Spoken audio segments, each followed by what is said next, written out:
السلام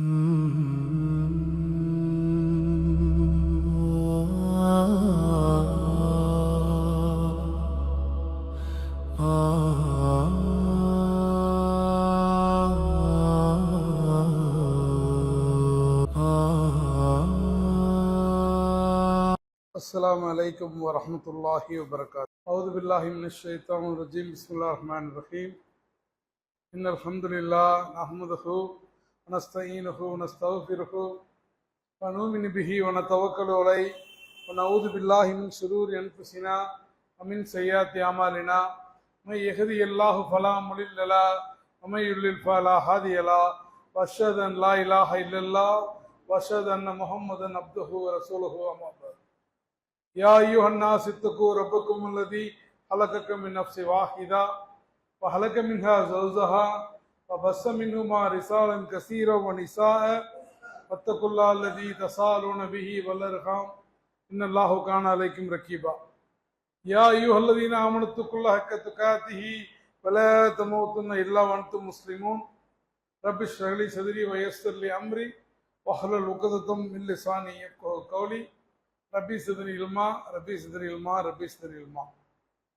நம்மை எல்லாம் படைத்து பரிபாலித்து பாதுகாத்து காத்து கொண்டிருக்கக்கூடிய, நம்முடைய வார்த்தைகள் வர்ணனைக்குள் செயல்படுத்த முடியாத அந்த ஏக இறைவனை துதித்தவனாக, அவனுடைய சாந்தியும் சமாதானமும் நமது உயிரினும் மேலான உத்தம தூதர், அகிலத்தின் அருட்கொடை, நமது வாழ்வியல் வழிகாட்டி முஹம்மது நபி ஸல்லல்லாஹு அலைஹி வஸல்லம் அன்னவர்கள் மீதும், அன்னாருடைய கண்ணியமிக்க குடும்பத்தினர்கள், சத்திய சஹாபாக்கள், தாபீன்கள், தபோ தாபீன்கள், இமாம்கள், சுஹதாக்கள், மேலும் இறைவன் கடமையாக இருக்கக்கூடிய இந்த வெள்ளிக்கிழமை ஜும்மாவுடைய கடமையை நிறைவேற்றுவதற்காக வந்திருக்கக்கூடிய அனைவர்கள் மீதும் அந்த வற்றாத பெருங்கருணையாளனுடைய சாந்தியும் சமாதானமும் என்றும் நின்றும் பொழியப்படட்டுமாக என பிரார்த்தித்தவனாக இந்த ஜும்மாவுடைய உரையை ஆரம்பம் செய்கின்றேன்.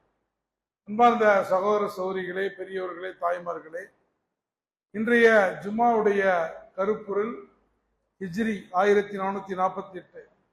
ஹிஜ்ரியுடைய வரலாறு. இந்த ஹிஜ்ரினா என்ன? இந்த ஹிஜ்ரிக்கு இஸ்லாமிய வரலாற்றில் எந்த அளவுக்கு முக்கியத்துவம் இருக்கிறது, அந்த ஹிஜ்ரி ஆண்டு வருவதற்கு எது காரணமாக இருந்தது என்ற சில முக்கியமான விடயங்களை இன்றைய ஜும்மாவிலே பார்க்க இருக்கிறோம். நமக்கெல்லாம் இந்த ஹிஜ்ரி ஆண்டுங்கிறது எப்போ ஞாபகம் இருக்கும்னா, இப்போ இங்கே உட்காந்துக்கிற யாரையாவது இந்த வருஷம் ஆங்கில வருடம் என்ன வருஷம்னா கணக்கு சொல்லிடுவோம், ஆங்கில மாதம் சொல்லிடுவோம், ஆங்கில தேதியை சொல்லிடுவோம். யாரையாவது இப்போ நீங்கள் ஹிஜ்ரி ஆண்டு என்ன, ஹிஜ்ரி மாதம் என்ன, ஹிஜ்ரி வருடம் என்னன்னா தெரியாது. இப்போ கேலண்டரை பார்ப்போம், இல்லைன்னா நெட்டில் போய் உட்காந்து பார்ப்போம். ஏன்னா நம்மள்ட்ட அந்த அளவுக்கு தான் ஹிஜ்ரிக்கான முக்கியத்துவம் இருக்கிறது. ஹிஜ்ரிங்கிறது எப்போ நம்ம பார்ப்போம் அப்படின்னா, அந்த திருமணம் செய்யும் போது, நிக்காஹ் செய்யும் போது ஒரு பத்திரிகை அடிப்பாங்க, திருமணத்துக்கு அழைப்புதல் கொடுப்பாங்க. அந்த அழைப்புதல் உள்ள எல்லாமே இருக்கும். இருந்தாலும் நம்ம கேட்போம், யார் மாப்பிள்ளை, யார் பொண்ணு, சொந்தக்காரங்களா, ரிலேஷனா, எங்கே நடக்குது, என்னைக்கு நடக்குது, எல்லாமே அதில் இருக்கும். இருந்தாலும் எல்லாத்தையும் கேட்போம்.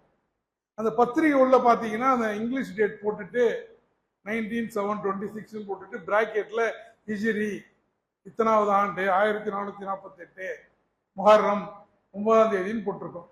நமக்கு அந்த அளவுக்கு ஹிஜ்ரி தெரிஞ்சுக்கிட்டா போதும்னு நாமளும் அதை பத்தி அலட்டிக்காம போய்கொண்டிருக்கிறோம். இல்லைன்னா நோன்பு காலங்கள்ல பள்ளிவாசல அட்டை கொடுப்பாங்க, நோன்பு திறக்கும் நேரம், நோன்பு சஹருடைய முடிவு நேரம். அந்த அட்டையில ஹிஜ்ரியுடைய தேதி போட்டிருக்கோம். இல்லைன்னா ஏதாவது மாபெரும் இஸ்லாமிய பேரணி, இல்லை ஒரு மாபெரும் இஸ்லாமிய இஜ்திமா, இல்லை இஸ்லாமிய மாநாடு, நம்மள்ட்ட எல்லாமே மாபெரும் தான். 5 பேர் இருந்தாலும் மாபெரும் தான்.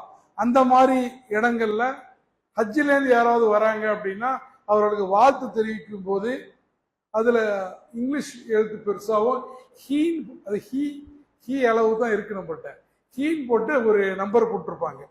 நம்மள்ட்ட அந்த அளவுக்கு தான் நம்ம ஹிஜ்ரிக்கான முக்கியத்துவத்தை நாம் கொடுக்கிறோம். ஆனா நமக்கு ஆங்கில நாளோ, ஆங்கில கேலண்டரோ, இல்லை ஆங்கில தேதியோ, ஆங்கில கிழமையோ சொன்னா நம்ம ஈஸியாக ஞாபகம் வச்சுப்போம்.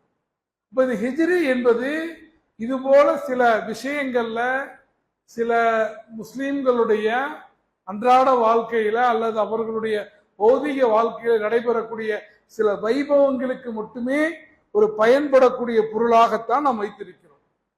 ஒரு காலத்துல இது ஆங்கில கேலண்டர்லாம் கிடையாது. அப்ப ஆங்கில கேலண்டர்லாம் வருவதற்கு முன்னால் ஒவ்வொரு நாடும் ஒவ்வொரு விதமான கேலண்டர்களை பயன்படுத்தி கொண்டிருந்தார்கள். எப்போது இந்த ஆங்கில ஏகாதிபத்தியம் உலகம் முழுச பரவி the sun never sets, இந்த சூரியன் மறைவதில்லை என்பதற்கு ஏற்ப உலகம் முழுவதிலும் ஆங்கிலேயர்கள் எப்போது ஆட்கொண்டார்களோ அப்ப ஆங்கிலேயர்களுடைய கலாச்சாரத்தை, ஆங்கிலேயர்களுடைய வாழ்வியலை, ஆங்கிலேயர்கள் எது செய்தாலும் அது மேம்பட்டதாக இருக்கும் என்ற அடிப்படையில ஒட்டுமொத்த உலகமும் என்ன பண்ணுச்சு, அதை அப்படியே ஏற்றுக்கொண்டது. ஊரோடு ஒத்துவாள் என்பதற்கு ஏற்ப நமக்கும் ஹாப்பி நியூ இயர்னா ஜனவரி 1 தான். ஜனவரி 1 தான் நம்ம எல்லாருக்குமே புத்தாண்டாக நாம் இருந்து கொண்டிருக்கிறோம். அப்ப இந்த ஹிஜ்ரி தொடங்கி இன்னைக்கு 1448 ஆண்டுகள் ஆயிடுச்சு. ஏன் இந்த ஹிஜ்ரிக்கான முக்கியத்துவம் என்ன, இந்த ஹிஜ்ரி போடுவதற்கு பின்னால் உள்ள வரலாறு என்ன என்பதை நாம் தெரிந்து கொள்ள வேண்டும். நம்ம பெரும்பாலும் மார்க்கத்தில் இருக்கக்கூடிய நூதனங்களை, விதத்துகளை கண்டிப்பதில் மட்டும் அக்கறை காட்டுகிறோமே தவிர, ஒரு சம்பவம், ஒரு வரலாறு இருக்குன்னா அதுக்கு பின்னாடி என்ன காரணம், ஏன் இந்த மனிதன் இந்த விஷயத்தை செய்யறான் என்பதற்கான காரணத்தை நாம் தெரிந்து கொள்ள வேண்டும். பெருமானார் ஸல்லல்லாஹு அலைஹி வஸல்லம் அவர்கள் தான் நேசித்த மக்கமா நகரம், தான் பிறந்த மக்கமா நகரம், இந்த உலகத்திலே அவர்கள் அதிகமாக நேசித்த மக்கமா நகரம். அதனாலதான் அல்லாஹ் ரப்பல் ஆலமீன் முஸ்லிம்கள் கிப்லாவாக அக்ஸாவை நோக்கி தொழுது கொண்டிருந்த போது அதை காபத்துல்லாவை நோக்கி மாற்றுகிறான். அந்த மக்கமா நகரத்தை துறந்து அந்த மக்கமா நகரத்துல எப்படிப்பட்ட பத்தரை மாற்று தங்கங்களாக சஹாபாக்களை உருவாக்கினார்களோ அந்த சஹாபாக்களும் தங்களுடைய குடும்பங்களை, பொருளாதாரத்தை, இன்ன பிற சொத்து பத்துக்களை எல்லாம் விட்டுவிட்டு மதீனாவை நோக்கி சென்றார்கள். எதற்காக என்றால் இறை ஆட்சி ஏற்படுவதற்காக அல்லது இறைவனுடைய செய்தியை பரிபூர்ணப்படுத்துவதற்கு மக்கா உகந்த நிலமாக இல்லை. எனவே எப்படி விவசாயத்துல ஒரு குறிப்பிட்ட பயிருக்கு அந்த மண் தோதாக இல்லை என்றால் வேறு மண்ணை பயன்படுத்துகிறோமோ, அதுபோல இஸ்லாமிய ஆட்சிக்கோ அல்லது இஸ்லாமிய சமூகம் உருவாகுவதற்கோ மக்காவுடைய சூழல் சாதகமாக இல்லை என்ற காரணத்தினால் மதீனாவை நோக்கி சென்றார்கள். அதுதான் நம்ம சுருக்கமாக எளிமையாக ஹிஜ்ரத்துன்னு சொல்றோம். அந்த ஹிஜ்ரத் நடந்துதான் இன்னைக்கு 1448 ஆண்டுகள் கடந்திருக்கிறது. ஆனால் இத்தனை ஆண்டுகள் கடந்து கூட எதற்காக ரசூல் ஸல்லல்லாஹு அலைஹி வஸல்லம் ஹிஜ்ரத்தை செஞ்சாங்க அப்படிங்கிற விஷயத்தை இன்னும் முஸ்லிம்கள் நம்மில் பலர் பெரும்பாலும் புரிந்து கொள்வதில்லை.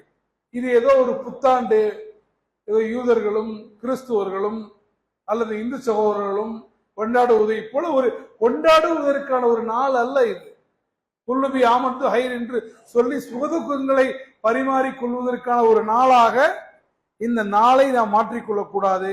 மாறாக இந்த நாளுக்கு பின்னால் ஒரு வரலாறு இருக்கிறது. அந்த வரலாறு நம்மிடத்திலே ஒரு பொறுப்பை வேண்டி இருக்கிறது. அந்த பொறுப்பை நிறைவேற்றுபவர்கள் தான் முஸ்லிம்களாக இருக்க முடியும். ஏன் அல்லாஹ்வும் அல்லாஹ்வுடைய தூதரும் அவரை பின்பற்றியவர்களும் அதே மக்கா நகரத்துல இருந்து அங்கேயே வாழாமல் ஏன் ஒரு இடத்தை நோக்கி போனார்கள்? ஏன் அவர்கள் பிறந்த இடத்தை விட்டு, அவர்கள் நேசித்த இடத்தை விட்டு விரட்டடிக்கப்பட்டார்கள்? எதற்காக அவங்க மதீனாவுக்கு போனாங்க? மதீனாவில் போய் அவங்க என்ன சாதிச்சாங்க? மக்கால மதீனாவுக்கு போறாங்கல்ல, போய் எதை சாதித்தார்கள்? அப்படி சாதித்த அந்த சமூகம், சஹாபாக்கள் சொல்லப்படக்கூடிய அந்த சமூகம் இன்னைக்கு எங்க போச்சு? ஏன் அந்த சஹாபாக்கள்கிட்ட இருந்த நற்பண்புகள் இன்னைக்கு நம்மள்கிட்ட இல்லை? ஏன் அந்த சஹாபாக்களை போல அல்லாஹ்வையும் அல்லாஹ்வுடைய தூதருடைய வாக்குகளையும் வேறு எதை விடவும் முதன்மைப்படுத்தக்கூடியவர்களாக நாம் இல்லை என்பதை நாம் புரிந்து கொள்ள வேண்டும். அப்ப ரசூல் ஸல்லல்லாஹு அலைஹி வஸல்லம் அவர்கள் இந்த பூமிக்கு வந்தது என்பது அல்லாஹ் ரப்பல் ஆலமீன் சொல்லி காட்டுற திருக்குர்ஆன்ல, உம்மை எதற்காக இந்த பூமிக்கு அனுப்பினோம் என்றால் இந்த தீனை நிலைநிறுத்துவதற்கு, இதை நிலைநாட்டுவதற்கு, இஸ்லாத்துல எதுவுமே செய்யறது இல்லை, கம்ப்ளீட்டா எஸ்டாப்ளிஷ் பண்ணணும். தொழுகையை நிலைநாட்டுங்கள். தொழுகை நிலைநாட்டுங்கள் என்ன, நீங்க வீட்டில் தொழுதுட்டு போங்கன்னு இல்லை. அதற்கென்று ஒரு செட்டப்பு, அதற்கென்று ஒரு பள்ளிவாசல், அதற்கென்று ஒரு குறிப்பிட்ட நேரத்தில் தொழுகைகள் நடைபெறும். இதெல்லாம் முறையாக செய்தால்தான் தொழுகை நிலைநாட்டப்பட்டதாக அர்த்தம். அதே போல தீனை, இந்த இஸ்லாமிய மார்க்கத்தை இந்த சமூகத்துல நீங்கள் உங்களுடைய வாழ்வியல் சட்டங்களை, திருமணம், தலாக்கு, இந்த மாதிரி விஷயங்கள் மட்டுமல்ல, உங்களுடைய உறவுகளை பேணுவதில், பொருளாதாரத்தை பேணுவதில், இன்ன பிற அரசியல் விவகாரங்கள்ல எல்லாத்திலுமே இறை தூதருடைய, இறைவனுடைய சட்டங்களை முழுமைப்படுத்துவதுதான் தீனை நிலைநாட்டுவது. அதற்காகத்தான் பெருமானார் ஸல்லல்லாஹு அலைஹி வஸல்லம் என்ன பண்ணாங்க, ஹிஜ்ரத்து போனாங்க. அப்ப ஹிஜ்ரத்து அப்படின்னா நம்ம சுருக்கமா மைக்ரேஷன், புலம்பெயர்தல் என்று சுருக்கமாக முடித்து விடுவோம். நாமளும் நிறைய ஹிஜ்ரத் செய்யறோம். இங்கேருந்து வெளிநாடுகளுக்கு, நம்ம ஆரம்பத்தில் சிங்கப்பூருக்கு, இந்தோனேசியாவுக்கு ஹிஜ்ரத்து போனாங்க, ஸ்ரீலங்காவுக்கு போனாங்க, அப்புறம் பர்மாவுக்கு போனாங்க. அந்த வாசல்லாம் அடைபட்ட பிறகு வளைகுடா நாடுகளுக்கு போனோம். அடுத்து எங்க போறதுன்னு தெரியல. இதுவும் ஹிஜ்ரத்து தான். ஆனால் அந்த ஹிஜ்ரத்துடைய நோக்கம் என்பது வேற. அப்ப ரசூல் ஸல்லல்லாஹு அலைஹி வஸல்லம் அவர்கள் அந்த ஹிஜ்ரத்தை சுருக்கமா பார்ப்போம் இன்ஷா அல்லாஹ். பெருமானார் ஸல்லல்லாஹு அலைஹி வஸல்லம் அவர்களுக்கு 40 வயது, நபி ஆகல ஒன்னும். ஆனால் நபியாக ஆகவில்லை என்றாலும் கூட அவங்க சிலை வணக்கத்தை எதிர்ப்பவர்களாக, ஓரிறைவனை வணங்கக்கூடியவர்களாக இயல்பாகவே இருந்தாங்க. இயல்பாகவே எல்லாம் அவங்கள ஆக்கி வச்சிருந்தார். நபியாக ஆவதற்கு முன்னாலேயே ரசூல் ஸல்லல்லாஹு அலைஹி வஸல்லம் அவர்கள் தீமையான எந்த காரியங்களும் செய்யக்கூடியவர்களாக இல்லை. அவங்க சிறுவராக இருந்த போது ஒரு இடத்துல கேளிக்கை கூத்துகள் நடக்கிறது. அதை பார்க்கலான்னு போறாங்க. அல்லாஹ் அவர்களுக்கு மயக்கத்தை வர வைத்து விடுகிறான். சின்ன வயசுலேருந்தே அவங்களை அல்லாஹ் என்ன பண்றான், கண்காணித்து அதை முறையாக வளர்க்கிறான். இப்படியான ஒரு மனிதர் இந்த சமுதாயத்தை நினைச்சு கவலைப்படுறாங்க. ஏன் இந்த சமுதாயம் இப்படி இருக்கு? பணக்காரங்களை, எளியவர்களை வாட்டி வதைக்கிறாங்களே, குலத்தின் பெயராலே, கோத்திரத்தின் பெயராலே அடித்துக் கொள்கிறார்களே, பிறந்த பெண் குழந்தைகளை, தான் பெற்றெடுத்த பெண் குழந்தைகளை உயிரோடு புதைக்கிறார்களே, என்ன சமூகம் இது? இவர்களே கல்லுல ஒரு உருவத்தை செய்து விட்டு அதை கடவுள் என்று சொல்லிக் கொள்கிறார்களே என்று இதெல்லாம் எப்படி மாத்துறதுன்னு உங்களுக்கு தெரியல. அதனால தான் ஹிரா குகையில போய் தனிமையிலே இருந்து இறைவனை தியானிக்கிறார்கள். அப்படியான ஒரு நாளில் ஜிப்ரீல் அலைஹிஸ்ஸலாம் வராங்க. அவர்களை கட்டி அணைத்து ஓதுவீராக. நான் ஓத தெரிந்தவன் அல்ல. 3 முறை சொன்ன பிறகு இக்ர பிஸ்மி ரபிக்கல்லதி சூறாவை ஓதி காட்டுறாங்க. அன்றிலிருந்துதான் அரபு சமூகத்துடைய வரலாறு மாறுகிறது. அன்றிலிருந்து அரபு சமூகத்தில் எது எதெல்லாம் தீமையாக இருந்ததோ அது எல்லாமே மாற்றம் பெறுகிறது. அது வரைக்கும் நீங்கள் வணங்கியவைகள் எல்லாம் தெய்வம் அல்ல, லாத்து தெய்வம் அல்ல, உஸ்ஸா தெய்வம் அல்ல, மனாத் தெய்வம் அல்ல. இது அனைத்தையும் படைத்த ஓர் இறைவன் இருக்கிறானே, அவன் மட்டும்தான் இறைவன். அவனிடம்தான் உங்களுடைய உதவிகளை தேட வேண்டும், அவனிடத்தில் தான் உங்களுடைய தேவைகளை கேட்க வேண்டும். அவனை தவிர வேறு யாரிடத்திலும் நீங்கள் கேட்க கூடாது என்பதாக ரசூல் ஸல்லல்லாஹு அலைஹி வஸல்லம் அவர்கள் பிரச்சாரம் செய்கிறார்கள். ரசூலுல்லாஹ்வுடைய பிரச்சாரம் அதுக்கு முன்னால் அந்த மக்கள் பார்க்காத ஒரு பிரச்சாரம். அதனால எல்லாரும் அக்செப்ட் பண்ணிக்கல. சிலர், சொற்பமானவர்கள், வெகு சொற்பமானவர்கள் ஏற்றுக்கொள்கிறார்கள். மற்றவங்க கிண்டல் பண்றாங்க. ஏன் இன்னும் ஒன்னதான் எல்லாம் நபியா ஆக்கணுமா, வேற யாரும் நபியை கிடைக்கலையா என்றெல்லாம் ஏகடையம் செய்கிறார்கள். அப்படியான சால நாளடைவில் என்ன ஆயிடுதுன்னு கேட்டீங்கன்னா, இஸ்லாத்தை பின்பற்றுவர்களுடைய எண்ணிக்கை அதிகரித்து விடுகிறது. அதிகரித்த உடனே உங்களுக்கு பயம் வந்து போச்சு. அப்ப இந்த இஸ்லாத்தை எப்படியாவது நசுக்கணும்னு முஸ்லீம்களை சித்திரவதை செய்கிறார்கள். முஸ்லீம்கள் என்ன பண்றாங்க, அபிசீனியாவுக்கு என்ன பண்றாங்க, ஹிஜ்ரத்து போயிட்டு திருப்பி வந்துடுறாங்க. அதற்கு பிறகு அல்லாஹ்வுடைய தூதருக்கு அல்லாஹ் கட்டளை எடுக்கிறான். என்ன கட்டளை? போதும், நீர் இங்க இருந்த வரைக்கும் போதும். நீங்களும் இங்க இருந்து கொண்டு எல்லா விதமான முயற்சிகளையும் மேற்கொண்டு விட்டீர்கள். ஆனால் இந்த மக்கத்து மண் ஒரு கட்டாந்தரையாக இருக்கிறது. இந்த மக்கத்து மண் ஒன்றும் இஸ்லாத்தை ஏற்றுக்கொள்ளக்கூடிய மனப்பக்குவத்தை அந்த மக்களுக்கு ஒன்றும் என்ன பண்ணல, தரல. அது மட்டுமல்லாமல் யார் இஸ்லாத்தை பின்பற்றுகிறார்களோ அவர்களை கொடுமைப்படுத்தக்கூடியவர்களாக, அவர்களுடைய மன உறுதியை சிதைக்கக்கூடியவர்களாக மக்க மாநகரம் இருக்கிறது. அதனால நீங்க என்ன பண்ணுங்க, ஹிஜ்ரத்து போங்க, மதீனாவுக்கு நீங்கள் ஹிஜ்ரத்து செல்லுங்கள் என்று சொன்னவுடன் பெருமானார் ஸல்லல்லாஹு அலைஹி வஸல்லம் என்ன பண்றாங்க, மற்ற மக்களை எல்லாம் முதல்ல அனுப்பிடுறாங்க. இன்னும் ரசூலுல்லாஹ் மட்டும் ஹிஜ்ரத்து போல. ஒரு நாள் அபூபக்கர் ரலியல்லாஹு அன்ஹு அவர்களுடைய இல்லம், ரசூலுல்லாஹ் தினந்தோறும் அபூபக்கருடைய வீட்டுக்கு போவது என்பது சாதாரணமா போவாங்க. பெரும்பாலும் ஃபஜ்ருக்கு பிறகு அல்லது அசருக்கு பிறகு அந்த மாதிரி சமயங்கள்ல தான் ரசூலுல்லாஹ் போவாங்க. ஏன்னா இயல்பாக வெயிலுடைய தாக்கம் குறைவாக இருக்கும். ஆனால் அன்று ஒரு நாள் பெருமானார் ஸல்லல்லாஹு அலைஹி வஸல்லம் அவர்கள் உச்சி வெயில் மண்டையை பிளக்கக்கூடிய நேரத்துல லுஹருடைய தொழுகைக்கு பிறகு ரசூலுல்லாஹ் அபூபக்கர் ரலியல்லாஹு அன்ஹு வீட்டுக்கு வராங்க. அபூபக்கர் ரலியல்லாஹு அன்ஹு அவர்களோடு அவருடைய மகள்கள் அஸ்மாவும் ஆயிஷாவும் இருக்கிறார்கள். அப்ப அபூபக்கர் ரலியல்லாஹு அன்ஹு என்ன பண்றாங்க, புரிஞ்சுக்கிறாங்க இது ஒரு முக்கியமான விஷயம், அதனால தான் ரசூலுல்லாஹ் இந்த சமயத்தில் வந்திருக்கிறாங்க என்று சொல்லிவிட்டு அவரை வரவேற்கிறார்கள். அப்ப இந்த இருவரையும் வெளியே இருக்க சொல்லுங்கள், உங்களிடத்தில் ரகசியம் பேசணுங்கிறாங்க. இல்ல அவங்க என்னுடைய தாயும் தந்தையும் தான், இது என்னுடைய மகள்கள் தான், வெளியே எல்லாம் கிடையாது, நீங்க சொல்லுங்கன்னு உடனே எனக்கு ஹிஜ்ரத் செய்வதற்கு இறைவன் அனுமதி அளித்து விட்டான் என்று ரசூலுல்லாஹ் சொல்றாங்க. உடனே அபூபக்கர் அதை கேட்ட அடுத்த கேள்வி, அப்படியானால் தோழமை எனக்குன்றாங்க. ஏன்னா அது வரைக்கும் அபூபக்கர் அதெல்லாம் ஹிஜ்ரத் செய்யல, எல்லாரையும் போக சொன்னா கூட போவாம வெயிட் பண்ணாங்க. ஏன்னா அவங்களுக்கு ஒரு நம்பிக்கை இருந்துச்சு, ரசூலுல்லாஹ் போகக்குள்ள நிச்சயமா நம்மளை கூட்டிட்டு போவாங்கன்னு. உடனே அல்லாஹ்வோட தூதர் சொல்றார்கள், உங்களையும் சேர்த்துத்தான் என்று சொன்னவுடன் அவங்களுக்கு பயங்கரமான சந்தோஷம், ஆனந்தத்தில் என்ன பண்றாங்க, அழுகுறாங்க. ஏன்னா அவங்களுக்கு ரசூலுல்லாஹ் தான் உயிர், ரசூலுல்லாஹ்வோட ஒவ்வொரு வார்த்தையும் செயல்படுத்துவதற்காகத்தான் இந்த உலகத்துல உயிரோடு இருக்கிறேன். அப்படி இருக்கும் போது இஸ்லாமிய வரலாற்றுல இடம்பெறக்கூடிய ஒரு மிக முக்கியமான பயணம் இது. இது சாதாரண பயணம் அல்ல, உலகத்துடைய வரலாற்றையே தலைகீழாக மாற்றிய ஒரு பயணம். அந்த பயணத்துல பெருமானாரோடு பயணிக்கக்கூடிய பாக்கியம் இந்த உலகத்துல யாருக்கும் அல்லாஹ் கொடுக்கல, அல்லாஹ் அவர்களுக்கு மட்டும் கொடுத்தான். அதனால்தான் அவர்களுக்கு அவ்வளவு பெரிய ஆனந்தம். உடனே அவங்க என்ன பண்றாங்க, இதோ என்னுடைய 2 ஒட்டகங்கள், இந்த பயணத்திற்காகத்தான் இந்த ஒட்டகங்களை தயார் செய்து வைத்திருந்தேன் என்று சொன்ன பிறகு அவர் ரசூலுல்லாஹ் அதுக்கான காசை கொடுக்குறாங்க. இல்ல என்னுடைய அன்பளிப்புங்கிறாங்க, இது இறைவனுடைய பாதையில போகுது, நீ அன்பளிப்பா கொடுத்தா அந்த நன்மை நீ எடுத்துப்ப, என் ஒட்டகத்துக்குள்ள காசை நான் கொடுக்குறேன் ரசூல் ஸல்லல்லாஹு அலைஹி வஸல்லம் கொடுத்து விட்டு நாம 2 பேரும் ஹிஜ்ரத் செய்வோம்னு பிளான் பண்றாங்க. அன்னைக்கு தான் ஹிஜ்ரத்து செல்லக்கூடிய அன்று தான் என்ன பண்றாங்க, அவர்களை கொலை செய்வதற்கு எல்லாரும் திட்டமிடுகிறார்கள்.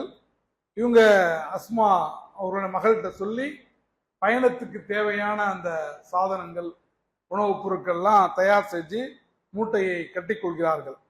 அப்ப கண்டிப்பாக மக்காவில் நம்மளை காணோம்னா குறைஷிகள் தேடுவாங்கன்னு ரசூலுல்லாஹ்வுக்கு தெரியும். அதனால அவங்க நார்மலா எந்த பாதையில போய் தேடுவாங்களோ அந்த பாதை வழியா நம்ம போக வேணாம், நம்ம ஒரு மாற்று பாதை, சுத்து பாதையா இருந்தாலும் மாற்று பாதையில போவோம்னு சொல்ற இது எல்லாமே ரசூலோட பிளானிங். நம்ம நினைக்கிற மாதிரி ஹிஜ்ரத்தின் ஒரு நாள்லாம் போயிடல, அதுக்கு முன்னால பல மாதங்கள் அதற்காக தயாரிப்பு செய்திருக்கிறாங்க.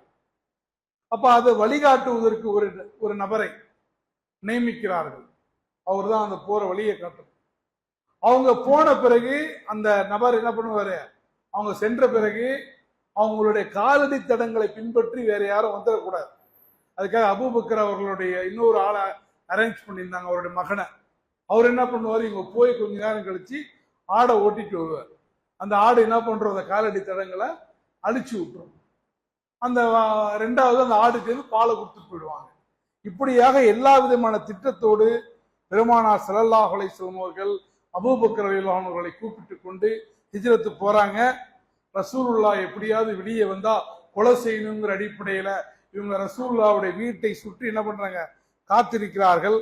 ஆனால் அவர்களுடைய கண்கள்ல அல்லாஹ் திரையை போட்டு விட்ட காரணத்தினால் அவர்களுடைய கண்களுக்கு முன்னாலேயே அவர்களுக்கு தெரியாமல் ரசூல் ஸல்லல்லாஹு அலைஹி வஸல்லம் என்ன பண்றாங்க, போறாங்க, போய் தௌர் குகையில போய் உட்கார்ந்துக்கிறாங்க. தௌர் குகைனா மலை மாதிரி இருக்காது, அது ஒரு குன்று மாதிரி இருக்கும், ஒரு குழி. புகன்னா இப்படி நம்ம சினிமாலாம் பார்க்குற அந்த மாதிரி இல்லை, ஒரு குழி, ஒரு பதுங்கு குழி மாதிரி. அப்ப அந்த குகையில போய் ரசூலுல்லாவும் அபூபக்கரும் உட்கார்ந்து கொள்கிறார்கள். அப்ப நபி ஸல்லல்லாஹு அலைஹி வஸல்லம் தப்பித்து விட்டார்கள் என்பதை அறிந்த குறைஷிகள் எல்லா வழியிலும் தேடி பார்க்கிறாங்க.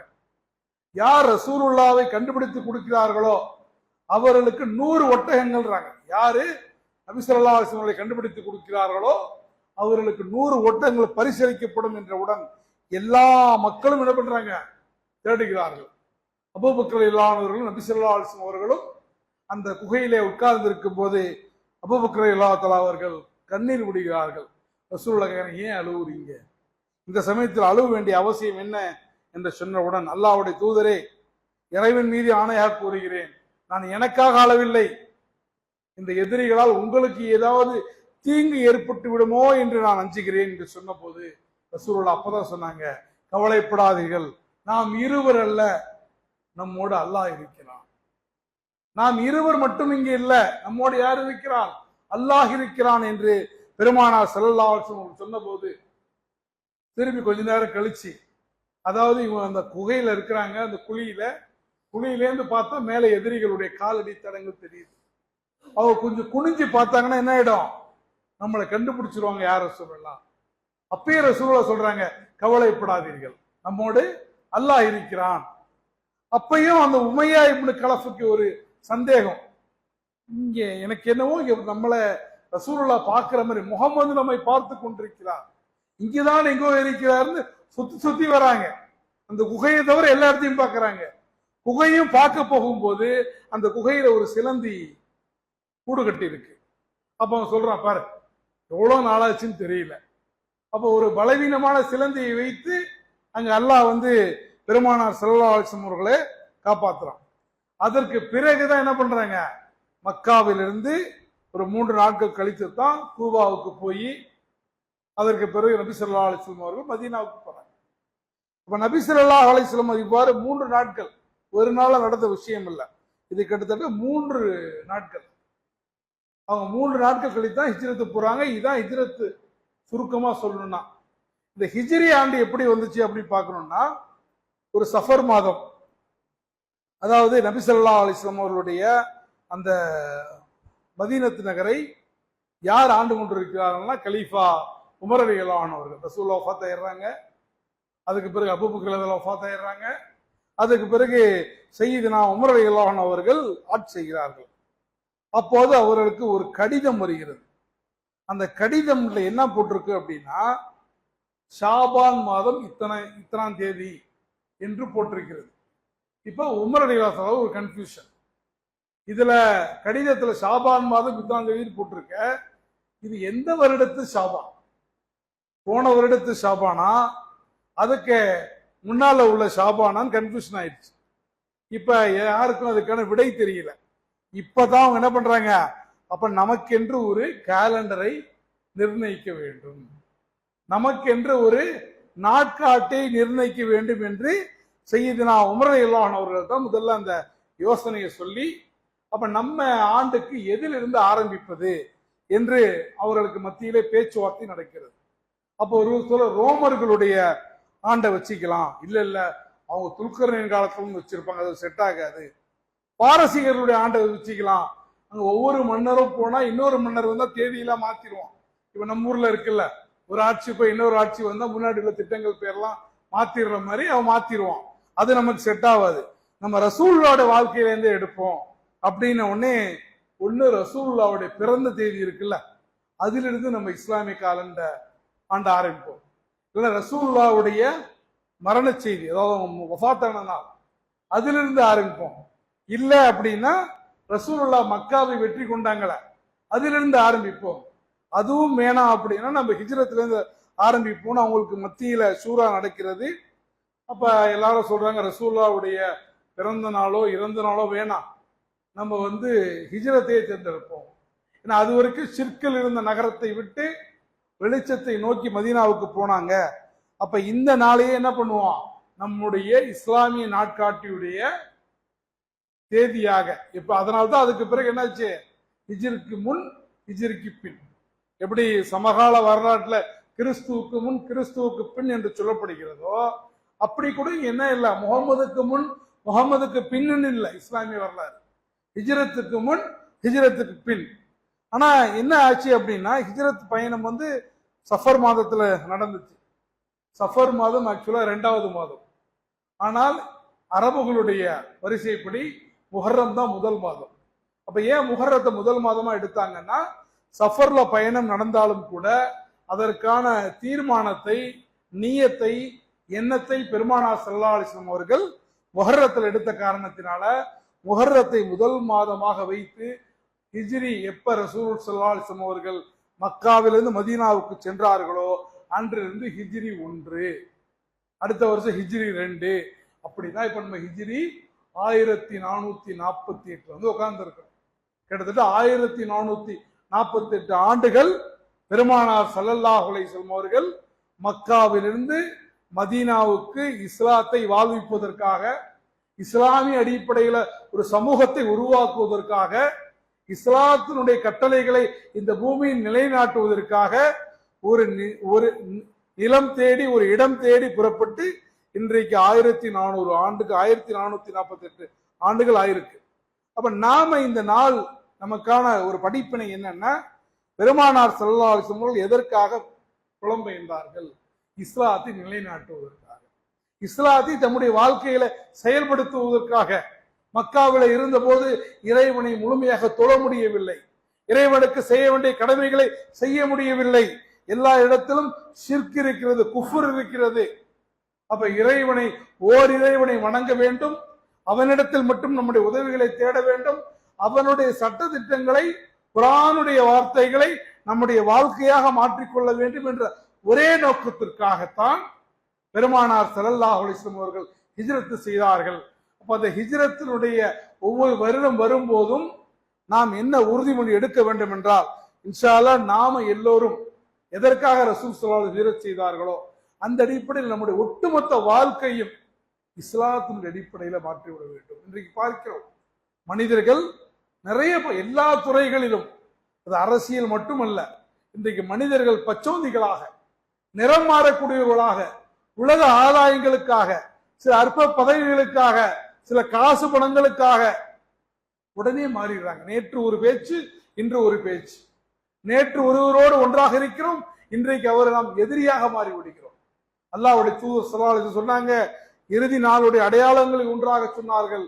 ஒருவன் தூங்க போகும்போது முஸ்லீமாக இருப்பான், விழித்திருக்கும் போது அவன் காஃபிராக மாறி விடுவான். நாம் எல்லாம் அந்த காலத்தை நோக்கி சென்று விட்டோமோ என்று பயப்படக்கூடிய வகையில இன்றைக்கு என காலகட்டம் ரொம்ப மோசமாக இருந்து கொண்டிருக்கிறது. அதே போல ஹிஜ்ரா என்பது அல்லாஹ் கட்டளையிட்டவுடைய ரசூலுல்லாஹ் போல, ரசூல் ஸல்லல்லாஹு அலைஹி வஸல்லம் அல்லாஹ்வுடைய கட்டளை வருவதற்கு முன்னால் என்ன செய்யணும், எப்படி போகணும், எந்த அடிப்படையில போகணும், போகும்போது நமக்கு யார் வழிகாட்டுவா, வழிகாட்டு அந்த 3 நாட்கள்ல யார் நமக்கு உணவு விஷயங்களை பார்த்துக் கொள்வார்கள் என்ற அனைத்து ஏற்பாடுகளையும் செய்துவிட்டு தான் என்ன பண்ணாங்க, மதீனாவுக்கு போனாங்க. எனவே நாமும் ஓர் இறைவனை வணங்கக்கூடிய மக்கள், ஒரே தூதரை பின்பற்றக்கூடிய மக்கள், ஒரே குர்ஆனை பின்பற்றக்கூடிய மக்கள், நமக்கு மத்தியில கருத்து வேறுபாடுகளை கடந்து இஸ்லாமிய மக்களாக, அதாவது மற்ற எல்லா அனைத்தையும் விட இஸ்லாத்தின் அடிப்படையில ஒன்றிணைந்து நாம் பாடுபடுவோம் என்றால், அல்லாஹ் ரப்பல் ஆலமீன் நம்முடைய தனிப்பட்ட வாழ்க்கைகளையும், குடும்ப வாழ்க்கைகளையும், நம்முடைய சமூக வாழ்க்கையையும் அல்லாஹ்வும் அல்லாஹ்வுடைய தூதரும் பொருந்திக் கொள்ளக்கூடிய அளவிலே அல்லாஹ் ரப்பல் ஆலமீன் மாற்றி அருள்வான். அல்லாஹ் ரப்பல் ஆலமீன் அப்படிப்பட்ட நன்மக்களாக நம்மை மாற்றி அமைத்து ஹிஜ்ரத்தின் மூலம் பெறக்கூடிய அந்த படிப்பணியை பெற்று நம்முடைய வாழ்க்கையை பெருமானார் ஸல்லல்லாஹு அலைஹி வஸல்லம் அவர்களோடு வறுமையில எழுப்பப்படக்கூடிய அளவுக்கு தகுதியான வாழ்க்கையாக அல்லாஹ் ரப்பல் ஆலமீன் உங்களுடைய என்னுடைய வாழ்க்கையை மாற்றுவானாக என்று பிரார்த்திக்க தூண்டியவனாக இந்த ஜும்மாவுடைய உரையை நிறைவு செய்கிறேன். வாஹிர தவானா அல்ஹம்துலில்லாஹி ரப்பில் ஆலமீன். அல்லாஹும்ம ஸல்லி அலா முஹம்மதின் கமா ஸல்லைத அலா இப்ராஹீம வ அலா ஆலி இப்ராஹீம இன்னக ஹமீதும் மஜீத். அல்லாஹும்ம பாரிக் அலா முஹம்மதின் கமா பாரக்த அலா இப்ராஹீம வ அலா ஆலி இப்ராஹீம இன்னக